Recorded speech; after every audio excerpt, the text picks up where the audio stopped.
بسم اللہ الرحمن الرحیم۔ السلام علیکم دوستو۔ حضرت لوط علیہ السلام اللہ تعالیٰ کے ایک برگزیدہ پیغمبر تھے۔ آپ حضرت ابراہیم علیہ السلام کے دور زمانہ میں اہل سدوم کی رہنمائی کے لیے نبوت کے منصب پر فائز ہوئے۔ سدوم کے آس پاس 5 نہایت ہی خوبصورت شہر آباد تھے۔ یہ علاقے نہایت ہی سرسبز و شاداب اور قدرت کی فیاضی کا حسین شاہکار تھے۔ یہاں باغات کی کثرت تھی، لہلہاتی کھیتیاں یہاں کی ضروریات سے کہیں زیادہ تھیں۔ اردن، شام اور اسرائیل کے درمیان بسا ہوا یہ علاقہ نہایت ہی زرخیز تھا۔ یہی وجہ تھی کہ آس پاس کی بستیوں کے لوگ بھی اپنی معاشی اور غذائی ضروریات کو پورا کرنے کے لیے ان بستیوں کی طرف آتے تھے، مگر یہ بات سدوم کے لوگوں کو بالکل بھی پسند نہ تھی۔ ان کے خیال میں ان کی بستیوں میں پیدا ہونے والے پھلوں، اناجوں اور سبزیوں پر صرف ان کا ہی حق تھا۔ وہ نہیں چاہتے تھے کہ دوسری بستیوں کے لوگ ان کے علاقے میں آئیں۔ ایک دن سدوم کے لوگ اس بات پر غور و فکر کر رہے تھے کہ باہر سے آنے والے لوگوں کو یہاں آنے سے آخر کیسے روکا جائے، کہ ابلیس ایک بزرگ کی شکل میں ان کی محفل میں آیا اور کہا، اگر تم ان سے پیچھا چھڑوانا چاہتے ہو تو میرے کہنے پر عمل کرو۔ ابلیس نے کہا، اگر تم ان بستیوں کے لوگوں سے نجات چاہتے ہو جو تمہاری بستی میں آ جاتے ہیں تو ایسا کرو کہ جب بھی کوئی شخص تمہارے علاقے میں آئے تو تم لوگ زبردستی اس کے ساتھ اپنی خواہش پوری کرو۔ اس طرح یہ لوگ اس بستی میں آنا چھوڑ دیں گے۔ پھر اہل سدوم نے اس فعل بد کو اپنا پیشہ بنا لیا۔ اپنی نفسانی خواہشات کے لیے مردوں سے بدفعلی اس قوم کا دستور بن گیا تھا۔ یہاں بے حیائی عام ہو گئی تھی۔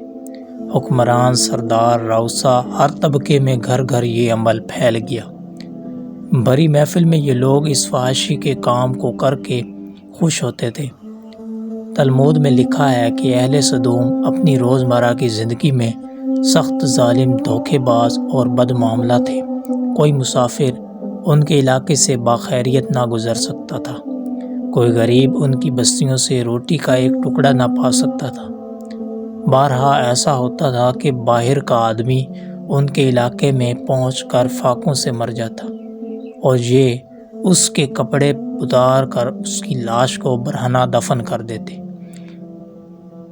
حضرت لوط علیہ السلام نے انہیں توحید کی دعوت دی اور بدکاری کے اس گھناؤنے عمل سے توبہ کرنے کا حکم دیا۔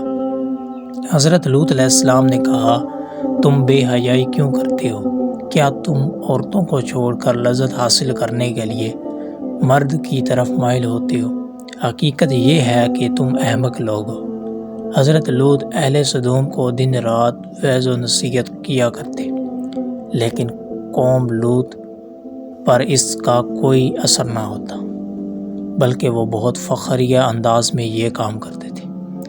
انہیں حضرت لوط علیہ السلام کا سمجھانا بھی برا لگتا تھا، لہٰذا انہوں نے صاف صاف کہہ دیا کہ اگر تم ہمیں اسی طرح برا کہتے رہے اور ہمارے کاموں میں مداخلت کرتے رہے تو ہم تمہیں اپنے شہر سے نکال دیں گے۔ حضرت لوط علیہ السلام نے نصیحت و تبلیغ کا سلسلہ جاری رکھا، لہٰذا ایک دن اہل سدوم نے خود ہی عذاب الہی کا مطالبہ کر دیا۔ اللہ تعالیٰ نے اب تک ان کے اس بدترین فحاشی اور بدکاری کو ڈھیل دے رکھی تھی، لیکن جب انہوں نے حضرت لوط علیہ السلام سے ایک دن کہا کہ اگر تم سچے ہو تو ہم پر عذاب لے آؤ، لہٰذا ان پر عذاب الہی کا فیصلہ ہو گیا۔ اللہ نے اپنے خاص فرشتوں کو دنیا کی طرف روانہ کر دیا۔ پھر یہ فرشتے حضرت لوط علیہ السلام کے گھر تشریف لے آئے۔ حضرت لوط علیہ السلام نے جب ان خوبصورت نوعمر لڑکوں کو دیکھا تو سخت گھبراہٹ اور پریشانی میں مبتلا ہو گئے۔ انہیں یہ خطرہ محسوس ہوا کہ اگر ان کی قوم کے لوگوں نے انہیں دیکھ لیا تو نہ جانے وہ ان کے ساتھ کیا سلوک کریں گے۔ حضرت لوط علیہ السلام کی بیوی کا نام وائلہ تھا۔ اس نے آپ پر ایمان نہ لایا تھا، وہ دراصل منافقہ تھی جو کافروں کے ساتھ تھی۔ لہٰذا اس نے جا کر اہل سدوم کو یہ خبر دے دی کہ لوط کے گھر نوجوان لڑکے مہمان ٹھہرے ہوئے ہیں۔ یہ سن کر بستی والے دوڑتے ہوئے حضرت لوط علیہ السلام کے گھر پہنچے۔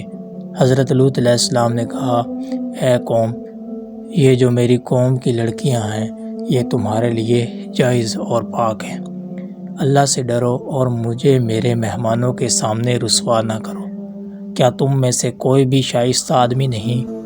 حضرت لوط علیہ السلام کی بات سن کر وہ لوگ بولے، تم بخوبی واقف ہو کہ ہمیں تمہاری بیٹیوں سے کوئی حاجت نہیں، اور جو ہماری اصل چاہت ہے اس سے تم بھی واقف ہو۔